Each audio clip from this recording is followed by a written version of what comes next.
Bismillahirrahmanirrahim. Assalamualaikum warahmatullahi wabarakatuh. Innal hamdalillah nahmaduhu wa nasta'inuhu wa nastaghfiruh wa na'udzu billahi min shururi anfusina wa min sayyiati a'malina. May yahdihillahu fala mudilla lahu wa may yudlil fala hadiya lahu. Asyhadu an la ilaha illallah wa asyhadu anna Muhammadan 'abduhu wa rasuluhu, amma ba'd. Saya muliakan ahli jawatankuasa surau Al-Murabbitin, para asatizah, hadirin, hadirat yang dirahmati Allah Subhanahu wa taala sekalian. Khabar semua? Baik, alhamdulillah. Pertama sekali sama-samalah kita bersyukur kepada Allah Subhanahu wa taala di atas limpah dan kurnia-Nya yang dikurniakan kepada kita. Lebih-lebih lagi selain daripada nikmat dunia, nikmat yang zahir, ada juga nikmat yang batin yang kita tak nampak. Kita syukur kesemuanya kepada Allah Subhanahu wa taala.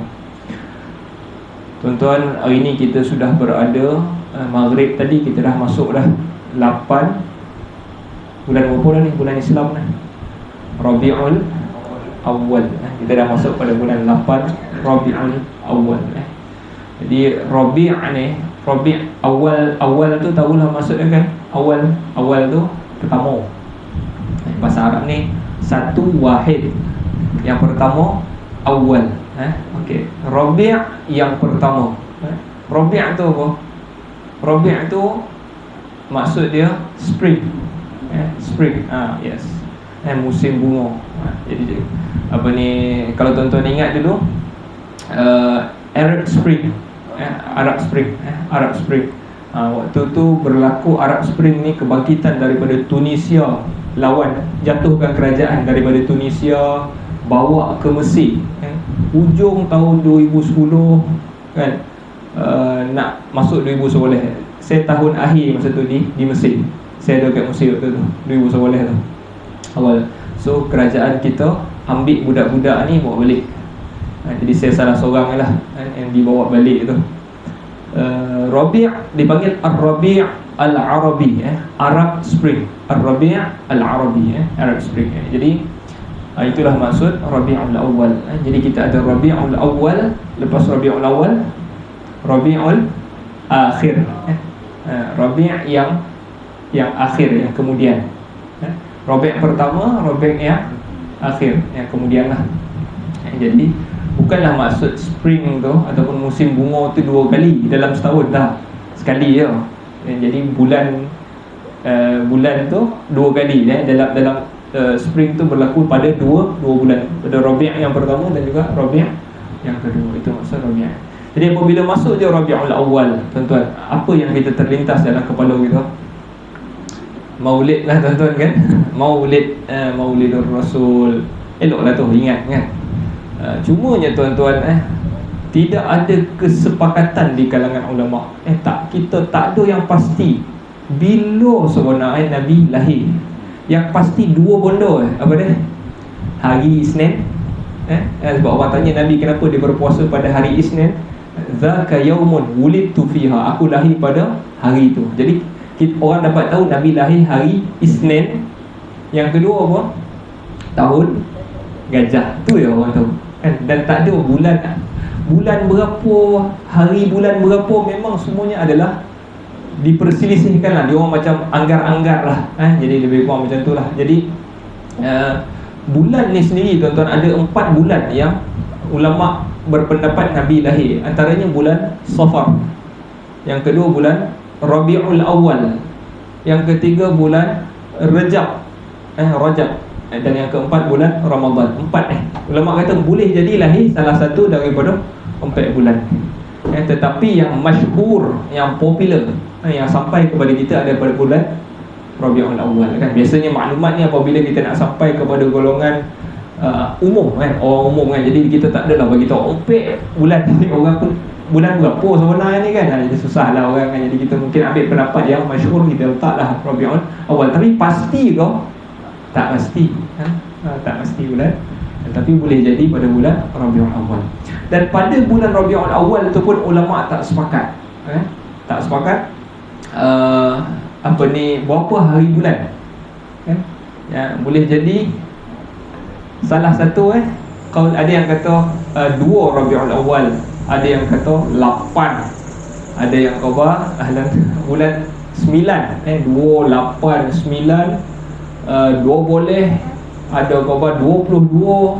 Jadi ada lebih kurang 5 hingga 6 pendapat bila dalam bulan Rabiul Awal. Dalam bulan tu pun tak pasti bulan berapa, dan hari bulan tu pun khilaf di kalangan ulama. Ada. Jadi tapi 12 Rabiul Awal tuan-tuan, yang pasti, bukan pastilah, jumhur, majority ulama pasti 12 Rabiul Awal ni Nabi wafat.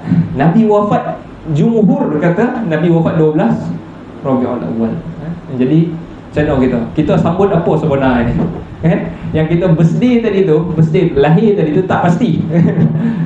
yang majority 12, sebab bila Rasulullah kan 23 tahun mentadbir, bawa orang kepada Islam, jadi pemimpin di Madinah. Jadi bila dia wafat tu boleh jadi orang ingat lah.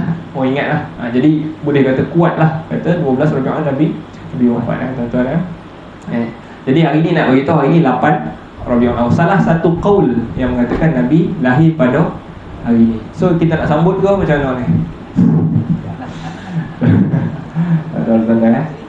Tapi sebenarnya kalau kita hanya nak buat majlis mengingati Rasul kan, tak ada masalah. Tapi kadang-kadang masyarakat kita dia over lah. Dia buat parti kan, dia buat parti, nyanyi-nyanyi dalam masjid kan, gondang semua benda-benda yang khilaf ni semua bawa masuk. Jadi benda berhibur kan. Jadi lepas tu tarikh yang dia orang sambut itu pula sebenarnya tarikh yang pasti adalah tarikh wafat Nabi SAW. Adakah mereka bergembira dengan kewafatan Nabi SAW? Itu sekadar ni lah apabila kita lalu pada bulan Rabiul Awal tuan-tuan. Okey. Kalau nak buat majlis mengingati itu tak ada masalah tuan-tuan. Baik, hari ini kita nak sambung balik kita punya kitab kita syarah ataupun syarahul aqidatil wasitiyah, syarah al-aqidah al-wasitiyah yang ditulis oleh Syekh Muhammad bin Saleh Al-Utsaimin tuan-tuan. Tapi matannya, syarah ni pun kita tak bergantung banyak sangat dengan Syekh Muhammad bin Saleh Al-Utsaimin ni. Kita banyak sebenarnya bergantung kepada matan. Matan tu maksudnya teks, teks asal tu. Matan syarah, tuan-tuan kena faham. Matan tu macam ada ayat Quran, qul huwallahu ahad. Itu matan dia. Syarah dia tu bermakna di bawah ini adalah, itu syarah dia. Syarah kepada itu yang panjang, 4-5 muka surat, satu ayat kadang-kadang kan. So kita nak bergantung kepada matan Syekhul Islam Ibn Taymiyah, dan syarah di bawah ni Syekh Muhammad bin Saleh Al-Utsaimin. Okey, kita hanya fokus, dan kita banyak fokus kepada matan dia lah. Jadi saya nak ingatkan balik lah, apa yang kita belajar ni adalah Aqidah Al-Wasitiyah ni. Kita dah sampai pada matan, jauh dah taklah jauh kan. Okey, ingat balik, kita recall balik wa minal imani billahi al-imanu bima wasafa bihi nafsuhu fi kitabihi wa bima wasafahu bihi rasuluhu Muhammad sallallahu alaihi wasallam. Dan di antara iman dengan Allah adalah beriman seperti mana dia mensifatkan dirinya di dalam kitabnya, dan juga dengan apa yang Rasulnya Muhammad sallallahu alaihi wasallam sifatkan dia. Jadi kita beriman macam mana ada dalam Quran dan macam mana Nabi cakap, macam itulah kita beriman. Baik. Lepas tu kita masuk matan yang hari tu. Mana matan ni? Okey, kita dah masuk pula matan yang seterusnya, min ghairi tahrifin wala ta'tilin wa min ghairi takyifin wala tamthil. Tanpa kita beriman tadi macam tu, tanpa kita tahrif, tanpa kita ta'til, tanpa kita takyif, dan tanpa kita tamthil. Empat perkataan ni. Jadi bulan lepas last kali kita syarahkan tahrif ni dulu. Kita baru syarah tentang tahrif. Tanpa tahrif. Apa itu tahrif? Tahrif ini ubah. Ubah. Kita ubah perkataan tu. Okey, kenapa dia orang ubah? Kenapa nak mengubah? Sebab tuan-tuan, kenapa dia orang nak ubah? Sebab dalam kepala dia dah sifatkan dulu Allah Ta'ala, kan? Dia tak tengok teks dulu. Dia bergantung dengan falsafah Greek, ataupun sebahagian daripada agama Hindu. Dia faham Tuhan ni macam ni, macam ni. Lepas tu dia dah ada dalam kepala dia. Bila dia baca teks, dia rasa tak boleh ni, kena tukar sikit. Sebab dalam kepala dia beriman dengan falsafah tu. Sebab tu ada orang ubah, macam saya ubah lah gitu, wa kallamallahu Musa, dalam Al-Quran sebut wa kallamallahu Musa taklima. Allah benar-benar bercakap dengan Musa, itu maksud ayat tu. Tapi bila dalam kepala dia, bercakap ini memerlukan suara, memerlukan getaran, ada masa mula, ada masa akhir, kan? Dia tak boleh nak terima benda tu sebab dalam otak dia Tuhan tak boleh macam ni, tak boleh. Dia dah susun dah Tuhan macam tu. Lalu dia tukar ayat tu, dia tukar Musa yang bercakap dengan Allah, Musa yang benar-benar cakap dengan Allah. Boleh tak? Dia boleh ubah dengan hanya tukar baris. Tetapi cara ni tak berapa percaya dah, sebab Allah kata inna nahnu nazzalna dzikr, kami yang menurunkan az-zikr, wa inna lahu lahafizun, dan kami untuknya, iaitu untuk Al-Quran itu, kamilah yang pelihara. Jadi tak susah nak ubah cara ni. So tukar kepada taktik yang kedua, dipanggil tahrif, tukar kefahaman terhadap ayat tu. Dia tukar. So macam mana nak faham ayat ni? Sebenarnya dia bubuh syarah dekat bawah tu, syarah cara yang dia, cara dia. Jadi yang ni kadang-kadang orang pakai dan cara ni berkesan. Cara kedua ni berkesan, tuan-tuan. Kefahaman orang terhadap perkataan tu, dia ceritakan macam ni dan orang percaya. Cara ni kadang-kadang dia berselindung di sebalik istilah takwil. Dia kata dia takwil, saya bukan tukar, saya takwil ayat ni. Takwil. Jadi itulah yang kita syarahkan pada bulan lebih. Okey, hari ni kita nak masuk kepada perkataan yang seterusnya, iaitu ta'til, tanpa ta'til. Okey. Muka surat kalau kitab ni 79, kita dah jauh dah. Muka surat 79 kitab Melayu lah, kitab Arab tak pasti. Okey, kita tengok pada matan wala ta'til, tanpa ta'til. Apa itu ta'til? Pertama tadi tahrif, ubah. Ta'til ni dalam bahasa Arab, dalam Quran ada sebut wa bi'rin mu'attalah. Dalam suratul Hajj, bi'r dan bi'run itu maksud dia perigi, dan perigi yang ditinggalkan. Mu'attalah, perkataan dia sama, tanpa ta'til. Okey, jadi ta'til difahami ataupun bermaksud dibiarkan dan ditinggalkan. Okey. Yang dimaksudkan dengan ta'til di sini adalah mengingkari nama-nama dan sifat-sifat yang Allah tetapkan untuk dirinya, baik semuanya atau sebahagian, baik dengan tahrif atau pengingkaran, semua itu dinamakan ta'til. Ahlus Sunnah wal Jamaah tidak melakukan ta'til. Baca tidak melakukan pengingkaran atau anulir, membatalkan. Maksudnya kita tak cancel. Ta'til ni kita cuba cancel, bukan yang ni cancel, bukan cancel, kita cuba cancel. Ahlus Sunnah tak buat kerja ni terhadap nama Allah, yang mana pun mereka juga tidak mengingkari suatu sifat pun dari sifat-sifatnya, akan tetapi mereka menetapkannya secara sempurna. Jadi semua sekali yang disebutkan tu dibagikan, ini semua sifat Allah Ta'ala. Tak ada kita Ahlus Sunnah, kalau kita Ahlus Sunnah, kita ikut jalan Rasulullah, jalan para sahabat, kita terima semua. Kita tak ada pilih-pilih kan, yang ni okey, dalam ikut kepala saya ni okey, yang ni tak boleh, ni tak boleh, ni kita takwil ke, kita tukar ke, ataupun kita jangan baca lah, kita cancel ya. Yang tu semua bukan kerja Ahlus Sunnah. Kalau kita buat kerja macam tu, kita salah satu yang buat kerja ni adalah yang bermazhab Mu'tazilah, Jahmiyah, golongan-golongan yang digelar ni, yang tu dia buat kerja ni lah. Sebab tu kita tak masukkan mereka di dalam Ahlus Sunnah. Mereka tukar. Yang ni tak boleh ni, Tuhan tak boleh macam ni tukar. Yang tu sebabkan mereka dah ada sipir dalam kepala dia. Okey. Lalu apa perbezaan antara ta'til dan tahrif? Okey, ta'til yang ni cancel ni, ataupun tinggalkan dia, kita cancel dia, kita tinggalkan dia, ataupun perkataan yang hari itu tahrif. Kami menjawab, tahrif itu pada teks dalil, sedangkan ta'til itu pada kandungan teks dalil.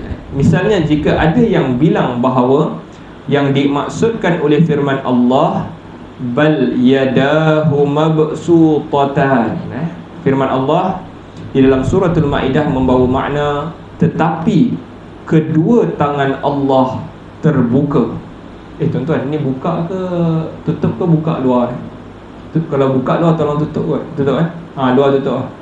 Sebab saya pun tak suka, maknanya kalau orang tu dia dah tak nak belajar kan, jadi kita tak payah paksa dia orang dengar tu kan. Tak payah paksa kan. Benda ni pun dilarang sebenarnya. Kita hanya azan saja.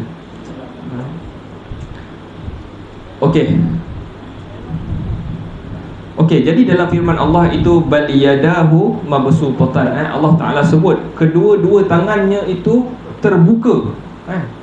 Lalu ada orang kata bukan tangan tu sebenarnya, maksud kekuatan kan?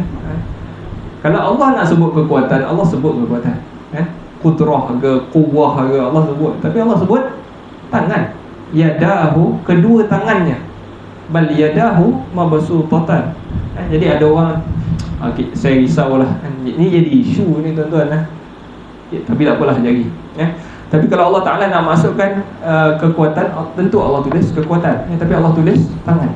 Jadi kita nak ajar orang, ceritalah tangan Allah kan?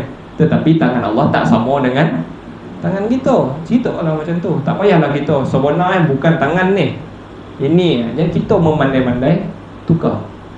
Tak perlu kita tukar. Yang jadi isu ni tuan-tuan, baru-baru ni tafsir pimpinan Ar-Rahman TPR, tafsir pimpinan Ar-Rahman yang ditulis oleh Syekh Abdullah Basmih.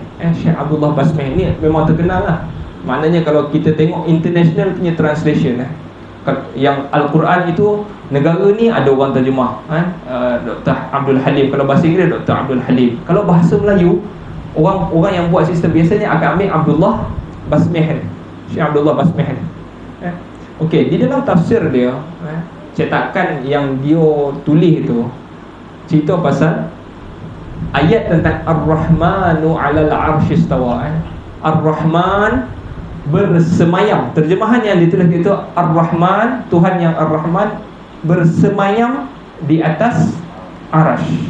Di atas arasy. Itu tulisan asal dia. Tiba-tiba Jakib yang katanya dia perbaiki balik, dia tukar bersemayam tu, dia tukar jadi dibubuh balik perkataan Arab tadi istawa. Istawa sebab dia cuba nak elak orang faham perkataan istawa itu bersemayam. Bersemayam ni apa tuan-tuan? Bersemayam, tuan-tuan selalu dengar kan, Tuhan itu bersemayam kan? Tuan-tuan cuba buka kamus bahasa Melayu, apa itu bersemayam? Tuan-tuan akan jumpa bersemayam tu duduk sebenarnya tuan-tuan. Tuhan itu duduk. Cumanya dalam bahasa Arab ni bila dia kata istawa ala tu, dia boleh faham bukan sekadar duduk, dia tinggi lah, dia tinggi. Dia tinggi di atas arasy. Boleh faham macam tu juga. Dan juga boleh faham dia duduk di atas tahtanya macam tu. Macam tu lah. Tapi dia cuba nak ubah kan? Sebab dia konon-konon dia takut orang sesat. Sedangkan dia yang menyesatkan orang. Bagi tahu orang, tentulah Tuhan duduk ataupun Tuhan tinggi tak sama macam kapal terbang yang tinggi ke, kan? Tak sama. Ceritalah betul-betul. Kenapa kita nak ubah-ubah? Okey, itu cerita tentang ayat ni. Tadi kita patah balik kepada ayat ni. Allah bagi tahu dia ada kedua tangan. Tapi sama ke tangan dia? Tak samalah, tentulah. Tuhan ni tuan-tuan, Tuhan kata dia hidup. Kita pun hidup. Apa beza kehidupan kita dengan kehidupan Tuhan? Kehidupan Tuhan adalah mutlak. Mutlak. Mutlak. Kita ni hidup, kejap lagi pukul 11 sekarang dah. Jangan tu kan. Kejap lagi kita dah tak hidup dah. Kita tidur. Kan? Kita tidur. Ada hari kita sakit, terbaringlah 3 hari atas katil tu. Kan? Jadi kehidupan kita tidak mutlak. Kan? Allah Ta'ala la ta'khudhuhu sinatun wala naum. Mengantuk tak boleh menguasai dia, dan juga dia tidak tidur. Dia adalah kehidupan yang mutlak. Itu maksud. Begitulah juga dengan kalau kita kata Tuhan, kalau kita kata Tuhan ada kedua tangan. Kedua tangan dia adalah mutlak. kan? Boleh ke kita kata mutlak lah kita boleh buat semua benda dengan tangan kita? Tak boleh. Kadang-kadang kita kena pakai mesin kan. Tak boleh dua-dua tangan kita buat semua benda. Kena pakai mesin, kena minta tolong orang. Jadi tentulah tidak sama tuan-tuan. Okey. Sebenarnya dia mentaktil. Jadi kalau kita ubah maksud tu, kita cuba ubah, katakan bukan tangan kita ubah, sebenarnya kekuatan apa, ia juga termasuk di dalam yang kata penulis dia juga termasuk di dalam taktil. Kita cuba cancel, yang kita cuba tinggalkan. Baik. Satu lagi isu tinggalkan ni. Ada satu perkataan yang popular dipanggil tafwid. Tuan-tuan, tafwid. Okey, tak apa kita baca. Jika ada yang berkata tentang tetapi kedua tangannya terbuka, aku tidak mengerti. Aku menyerahkannya kepada Allah. Aku tidak menetapkan tangan secara hakiki dan tidak pula dengan tangan makna yang diselewengkan. Maknanya aku tak katalah tangan itu tangan. Aku juga tidak beriman kata tangan itu kekuatan ke apa ke, kan? Dipanggil mazhab ni, maknanya dia tak kata tangan tu tangan. Dia juga tak kata tangan itu kekuatan ke apa. Dipanggil mazhab tafwid dalam istilah ilmu kalam ni lah, tafwid. Tafwid ni maksudnya ada ayat ni bal yadahu mabsutatan, bahkan kedua tangannya terbuka. Orang yang pegang mazhab tafwid dia kata yadah ni Allah yang tahu, saya tak tahu apa-apa. Dia panggil tafwid, menyerahkan maksud kepada Allah. Okey tak mazhab ni? Kita nak bincangkan mazhab ni. Mazhab Ahlus Sunnah yang dibincang dalam ni bukan macam tu. Kita isbat. Kalau yadah itu isbat. Kita apa? Kita mensabitkan. Kita kata tangan. Apa lagi? Mendengar mata. Allah kata dia wasna'il fulk bi'ayunina, kan? Buatlah kapal itu dengan mata-mata kami. Maksudnya dengan pandangan lah. Mata tu tak adalah buat dengan mata tu, kan? Buatlah dengan mata, dengan pandangan kami. Ada orang yang ni saya tak tahu, saya serah. Yang tu bukan mazhab yang kita bincangkan. Yang kita saya mata, tangan. Okay. Yang saya nak bincang kat sini dipanggil tafwid, serahkan maksud kepada Allah Ta'ala. Okay. Ahli Sunnah wal Jamaah berlepas diri dari metod di atas. Metod iaitu berserah diri. Di mana yang pertama adalah mengubah lafaz. Metod yang pertama tadi dia ubah, sebab dia dah kata tak boleh Tuhan macam ni, kita ubah.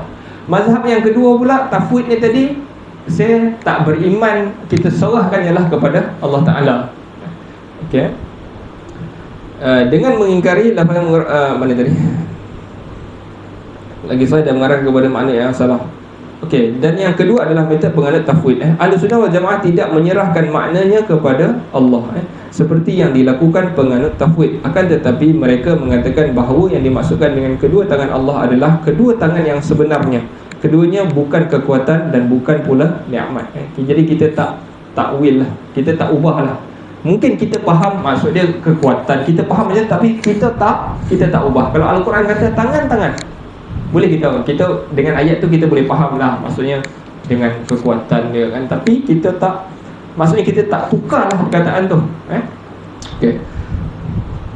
Akidah Ahlus Sunnah wal Jamaah bebas dari unsur tahrif, penyelewengan dalil dan ta'til, pengingkaran makna dalil. Okey, dari sini kita mengetahui kedustaan sekaligus kesesatan orang yang mengatakan bahawa metod salaf adalah nama-nama dan sifat-sifat Allah kepada tafwid. Okey, sebahagian orang, tuan-tuan, dia kata salaf, salaf maknanya kurun yang pertama lah, zaman Nabi, zaman sahabat, Nabi dan sahabat, tabi'in ini, mereka anggap golongan ni waktu tu bila datang ayat-ayat macam ni, tangannya, matanya, dia orang anggap geng-geng ni menyerahkan maksud kepada Allah, sedangkan tidak. Bukan, dia orang tak serahkan maksud kepada Allah. Serahkan maksudnya saya tak faham apa-apa, Allah ialah faham, itu maksudnya. Bukan. Mereka guru salaf isbatkan isbatkan macam mana? Tangan-tangan, mata-mata. Itu maksud metod salaf Kata kalau metod kita pakai macam ni, kita mujassimah sama-sama. Sebab tu kita kena clear kan. Maknanya bila dia orang kata, oh you kata tangan tu you faham tangan ni kau kan. Kalau you kata, orang kata, oh kalau you faham tangan Allah semua ni, awak ini adalah mujassimah, menyama apa ni, menjisimkan Allah, musyabbihah, menyamakan Allah dengan makhluk. Jadi kita tak faham macam tu, dia yang faham, kita faham macam tu, dia yang faham. Tuqawil, Arab kata, kau duk kata benda aku tak kata kan. Kau pandai buat cerita. Itu buat cerita. Aku tak kata, aku tangan-tangan aku isbatkan apa yang Allah sebut, tapi tentulah tak sama dengan aku. Tak musyabbihah kita, tak menyamakan kita, dan juga kita tidak mujassimah. Lebih buruk daripada tu dia orang ni mengubah ayat Allah Ta'ala. Itu lebih buruk lah. Okey.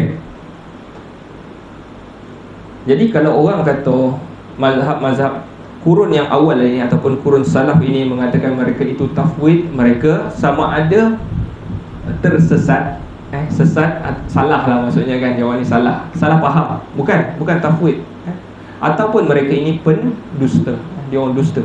Nabi tak faham macam tu. Sebab apa tuan-tuan? Kalau you kata Nabi serahkan maksud kepada Allah, sahabat serahkan maksud kepada Allah, maknanya Nabi ni tak faham pun apa yang Quran bagi tahu kan. Apa maksud dia ni? Tak tahulah, Allah yang faham. Sedangkan Nabi diutuskan untuk memberi penjelasan kepada kita tentang Quran. Takkan dia pun tak faham? Adalah satu dua bondo yang Nabi tak ajar. Contoh macam ahruf ataupun huruf al-muqatta'ah, huruf-huruf yang terpisah ni, alif, lam, mim. Nabi tak pernah syarah lah benda ni kan. Tapi ada maksud di sebalik dia. Maksud di sebalik dia apa? Maksudnya awak bukan tahu semua bondo tu. Alif, lam, mim, kaf, ha, ya, ain, sad. Kadang-kadang Allah Ta'ala bukan semua benda you tahu.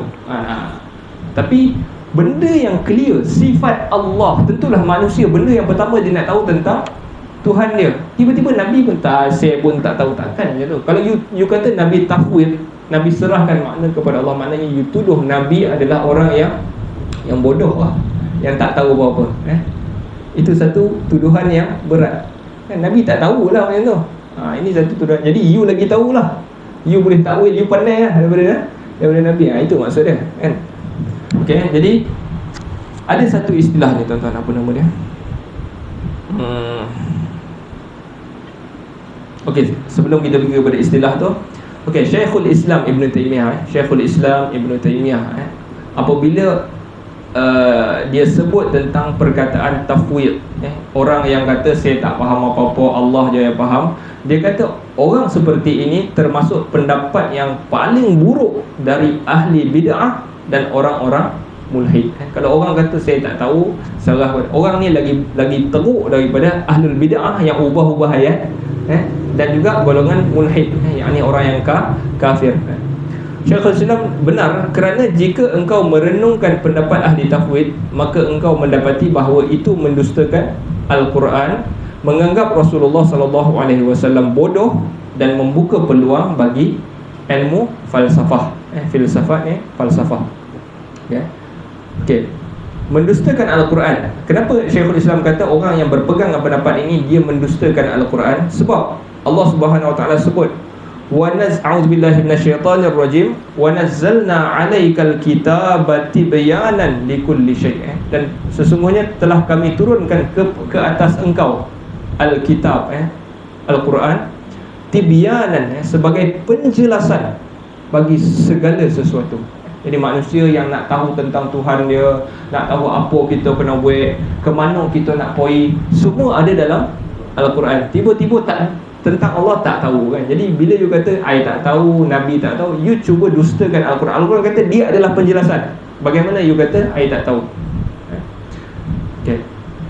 Jadi penjelasan apakah yang menggunakan kata-kata yang artinya tidak diketahui? Macam mana kau boleh faham Al-Quran kata penjelasan, tapi ada bondo-bondo perkataan-perkataan yang sepatutnya diketahui tidak diketahui, padahal ia termasuk yang tercantum di dalam Al-Quran, dan yang paling banyak tercantum di dalamnya adalah nama-nama dan sifat-sifat Allah. Tuan-tuan pernah dengar kot maksudnya siapa yang baca qul huwallah itu yu'adil sulusul Quran. Membaca qul huwallahu ahad sama dengan 1/3 Al-Quran. Maksudnya kalau orang boleh faham tu, maknanya pahalanya macam baca 1/3, macam baca 10 juzuk lah, kan? Baca qul huwallah pahala macam baca 10 juzuk. Yang baca 10 juzuk tu takkan pahala sama 10 juzuk lah, kali lah lagilah banyak. Tetapi juga dipahami selain daripada pahala tadi, Al-Quran itu 1/3-nya cerita tentang tauhid. Kan Qul huwallah cerita tauhid. Qul huwallah, katakanlah dialah Allah yang satu, ahad, Allahus samad, Allah tempat bergantung segala sesuatu.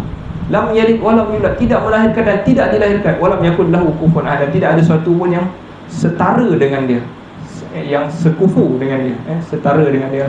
Cerita tentang tauhid. Jadi Al-Quran tu boleh dipahami 1/3 Al-Quran itu cerita tentang tauhid. Jadi dia ada satu kumpulan pula Qul huwallahu ahad itu jelas-jelas cerita tentang Allah itu satu. Tiba-tiba dia menggunakan ayat yang clear-clear cerita tentang Allah itu satu, dia cuba mensyirikkan Allah guna Qul huwallah. Ada golongan ni yang baru-baru ni Qul huwa itu adalah Muhammad, kan?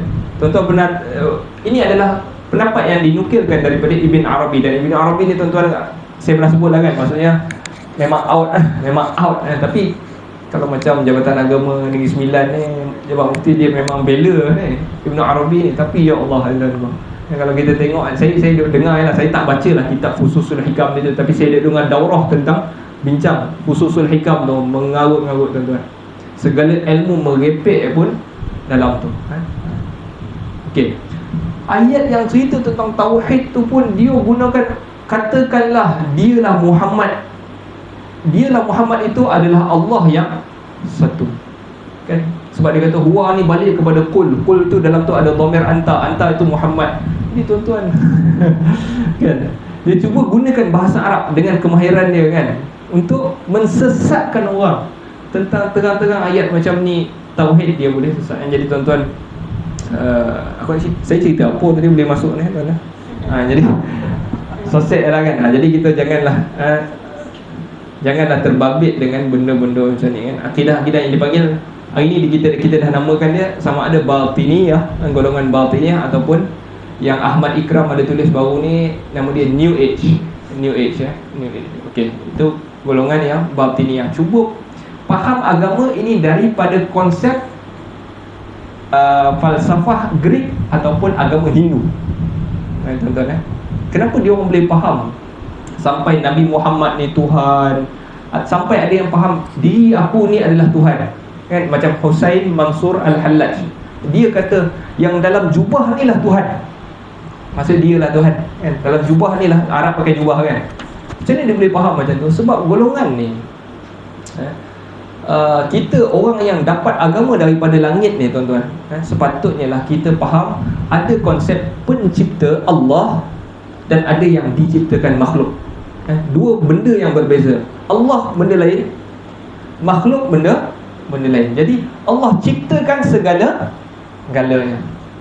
Dan golongan ni ambil dipanggil Platonism, akidah Plato ni. Dan ada benda ni dalam unsur agama Hindu juga, yang dia faham daripada satu pecah jadi banyak, ataupun apa nama dia panggil first intellect. Ada satu benda, daripada dia terpancar satu dan terpancar banyak benda. Jadi konsep ni maknanya dia bukan yang ni cipta yang ni, tak. Yang ni daripada dia tu terkeluar, Jadi sebab tu bila tercipta segala-galanya tu, yang segala-galanya datang daripada, sebab tu dia rasa dia juga Tuhan. Dia terpancar, kan? Emanasi dia panggil, dia adalah terpancar, dia bukan diciptakan. Allah ciptakan kita daripada tanah, kan? Okey, agama ni daripada Plato ataupun sebahagian daripada Hindu. Hindu pun macam ni juga, dia asal daripada monad. Okey, asalnya satu benda tu monad. Lepas tu monad tu pancar Brahman. Daripada Brahman pecah jadi Atman. Atman itulah yang segala-gala ni, makhluk ni, Atman. So jadi dia orang ni selagi mana dia orang akan nanti, sebab tu dia orang kadang-kadang mengamalkan yoga, meditasi supaya dia boleh sambung balik, jadi gabung balik dengan Brahman tadi. Brahman, Atman ni lah kan. Jadi itu yang dia faham kan. Jadi akidah ni bawa masuk dalam agama Islam ni. Allah itu daripada Allah pancar jadi Nabi Muhammad tu, Nur Muhammad tu, tuan-tuan. Sebab tu kadang-kadang kita kalau dengar Nur Muhammad tu, orang yang mungkin tak tahu istilah ni kan, ataupun konsep ni tadi, Nur Muhammad ni, dia rasa macam nur, cahaya, Nabi bawa cahaya dalam hidup kita. Okey lah kan. Tapi sebenarnya bukan itu konsep ni tadi. Daripada Allah jadi Nur Muhammad. Nur Muhammad ni yang tercipta, yang mencipta segala-galanya, tuan-tuan. Jadi konsep ni bahaya sebenarnya. Dia adalah diambil daripada benda-benda ni. Sebab tu kalau kita kata, sebab tu yang ada orang kata Muhammad mana satu dalam syahadah kita? Muhammad yang 1400 tahun ke Muhammad yang tu, yang benar. Itu akidah batiniyah yang sesat, tuan-tuan. Okey, dah lah cerita pasal akidah yang sesat.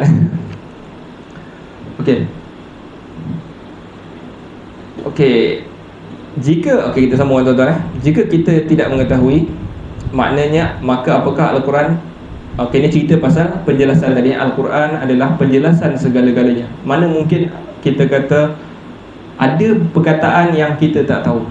Okay. Ahli tafwid ni lebih buruk lagi. Dia orang kata sesungguhnya Rasulullah tidak mengetahui makna-makna Al-Quran. Kalau dia kata Rasulullah pun tafwid, serahkan makna kepada Allah, maknanya dia tuduh Rasulullah ni tak tahu dan bodoh lah, senang cerita. Bodoh lah, tak tahu kan.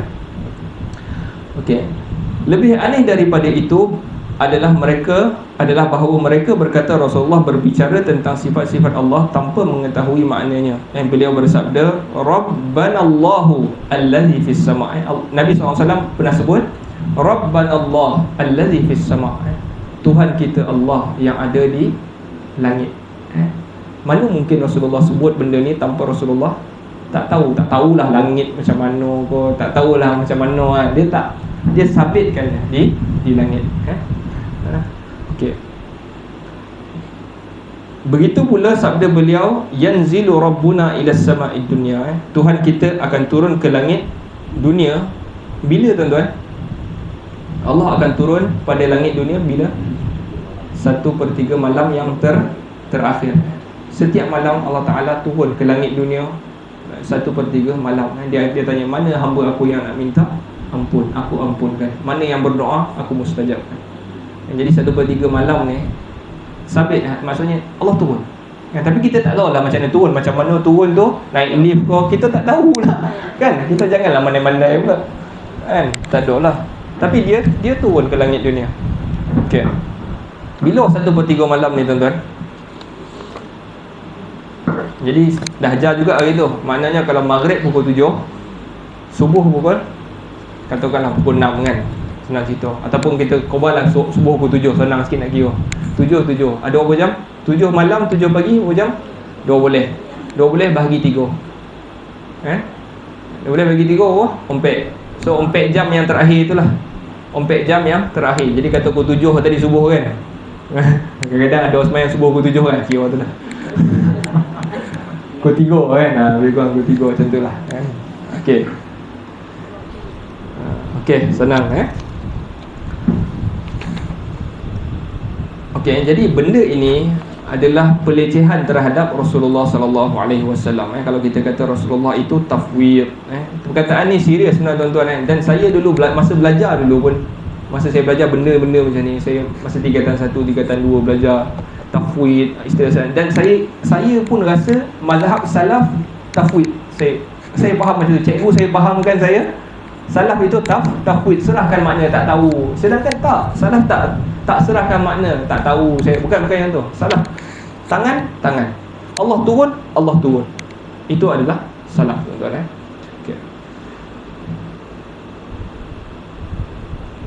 Okey. Inilah dua sisi terburuk tersebut, iaitu mendustakan Al-Quran dan juga menganggap Rasulullah tak tahu. Dalam buku ni dia kata bodoh, menganggap Rasulullah itu bodoh. Okey, kalau kita kata Rasulullah tafwid. Okey, ada keburukan yang ketiga. Kalau kita kata Rasulullah, sahabat dulu tafwid ya, keburukan dia adalah ini memberi peluang kepada orang-orang zindiq, orang-orang zindiq yang menyombongkan diri di hadapan ahli tafwid. Zindiq ni siapa tuan-tuan? Zindiq ni dia Islam, luaran dia Islam, dalam dia bonci mau Islam, ataupun dia ni tak naklah beriman, tak naklah macam patuh sangat dengan Islam ni. Maksudnya kalau zaman dulu mungkin kita faham munafik lah, tapi munafik ni macam dia ada, memang ada tujuan, memang nak hancurkan Islam, ataupun dia ni mana-mana lah tak beriman. Tapi zindik ni dia lebih kurang lah tuan-tuan, dia macam nak, kalau hari ni macam golongan-golongan liberal lah, golongan liberal, Islam liberal, yang kata dia orang Islam liberal, cuba meliberalkan Islam ni kan. Sebenarnya dia bukan suka sangat nak Islam lah kan, sebab dia dah pakai nama Islam, nama dia Siti ke apa, tapi dia cuba kan, dia nak mudahkan semua benda supaya hidup dia senang kan, tak payah taat kepada Allah, tak payah kan. Yang tu termasuk golongan zindiq lah. So apabila kita kata Rasulullah tak tahu maksud ni, dia akan memberi peluang kepada golongan zindiq ni, sebab dia orang ni bajet-bajet pandai. Kami lah orang yang pandai kan, kami belajar dekat UK, US semua. Jadi dia orang kata message Quran biar saya yang tafsirkan kan. Jadi dia pun bukanlah tak boleh kan. Ilmu dalam agama ni semua orang boleh. Sebenarnya agama ni kita keterbukaan. Kita bukan macam Kristian dulu yang hanya boleh mentafsirkan ataupun membaca Bible hanyalah golongan ugamawan. Tak, Al-Quran boleh dibuat, tapi dengan level-level dia lah, dengan kemampuan dia lah. Kalau awak belajar orang putih, tiba-tiba awak nak baca Arab, payah kan? Payahlah. Okey. Jadi golongan ni akan mentafsirkan apa sahaja, golongan sindik. Jadi ini adalah keburukan yang ketiga. Lalu mereka mulai menafsirkan Al-Quran dengan apa yang tidak diinginkan Allah. Mereka berkata menetapkan makna-makna dalil adalah lebih baik daripada kita menjadi orang ummi yang tidak bererti apa pun. Lalu mereka mulai membicara tentang makna kalam dan sifat Allah sesuka hati mereka. Penganut tafwid sendiri tidak mampu membantah apa pun. Jadi kalau kita beriman macam mazhab tafwid ni, maknanya kita orang tafsir apa pun kita akan kata yolah kot, sebab saya bukan tahu apa-apa. Yang tu lah masalah dia kalau kita tafwid. Jadi kita bukan tafwid tuan-tuan, kita isbat, kita membenarkan. Okey, kami tidak mengetahui apa-apa, jadi bisa sahaja apa yang kalian katakan itu adalah makna yang diinginkan oleh Allah. Dengan itu ahli tafwid telah membuka pintu keburukan yang besar. Oleh kerana itu muncul slogan dusta yang mengatakan metode ataupun metod salaf lebih selamat dan metod khalaf lebih ilmiah dan lebih bijak. Okey tuan-tuan, kita akhiri dengan kata-kata ni. Perkataan ini juga sangat popular maksudnya di kalangan pelajar-pelajar ilmu tauhid atau ilmu kalam. Dia kata manhajus salaf aslam wa manhajul khalaf ahkam. Manhaj salaf itu selamat, manhaj khalaf orang yang kemudian lebih ahkam, lebih berhikmah, lebih pandai. Macam itulah maksud dia. Okey, kata-kata ni Syekhul Islam kata slogan ini dilontarkan oleh sebahagian orang dungu. Dia kata slogan ni bodoh, dungu ni orang bodoh. Mana mungkin selamat kalau tak tahu kan?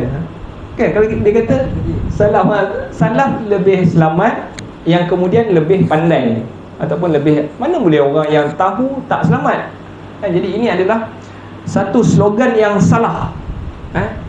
Slogan di atas termasuk paling dusta dari segi ucapan dan konsekuensinya. Metod salaf lebih selamat dan metod khalaf lebih ilmiah dan lebih bijak. Bagaimana yang terakhir lebih ilmiah dan lebih bijak sementara yang pertama lebih selamat? Padahal selamanya tidak ada keselamatan tanpa ilmu dan hikmah. Tak mungkin orang itu boleh selamat kalau dia tak tahu kan. You kata selamat kan, sebab dia tafwid, dia serah je kepada Allah, jadi dia selamat kan? Dia tak kena hukum dengan Allah. Mana boleh kan? Okay, kerana dia tidak mengetahui. Kalau dia memiliki ilmu dan hikmah nescaya dia selamat. Jika tiada keselamatan kecuali dengan ilmu dan hikmah. Kalau engkau berkata sesungguhnya metod salaf lebih selamat, maka seharusnya engkau pun mengatakan sekaligus lebih ilmiah dan lebih bijak. Kalau you kata metod itu selamat, maknanya selamat tu dia lebih bagus lah, lebih bagus dan lebih pandai, lebih bijak. Yang tu lah. You takkan kata ini selamat, ini lebih pandai, tak. Sebab tak mungkin selamat kalau tak pandai. Itu ya. Jadi tuan-tuan, jadi ini perkataan as-salaf aslam wal khalaf ahkam ini meniti di bibir-bibir ustaz-ustaz. Sehingga kalau saya berbual dengan ustaz-ustaz di pensyarah-pensyarah tu pun, itu adalah perkataan dia. Tak apa, kalau kita faham macam ni selamat, kalau macam ni pandai. Tak tuan-tuan, kita kena betul kan. Maksudnya kita kena faham lah, tak ada yang selamat kalau tak reti. You kena clear, you faham apa? Tangan. You tak ubah. Jadi tuan-tuan dah masuk ke isyak tuan-tuan? Masuk isyak ya? Wallahu ta'ala alam. Jadi kita tutup dulu. Kita berhenti pada takat apa perkataan kita hari ni? Ta'til lah. Tahrif hari tu, ta'til hari ni. Dua perkataan. Ta'til yang kita cerita ini. Wallahu ta'ala. Nasallallahu ta'ala yanfa'ana bima sami'na wa ij'alana hudatan muhtadin. Sallallahu ala sayyidina Muhammad wa ala alihi wa sahbihi wa sallam. Alhamdulillahi rabbil alamin.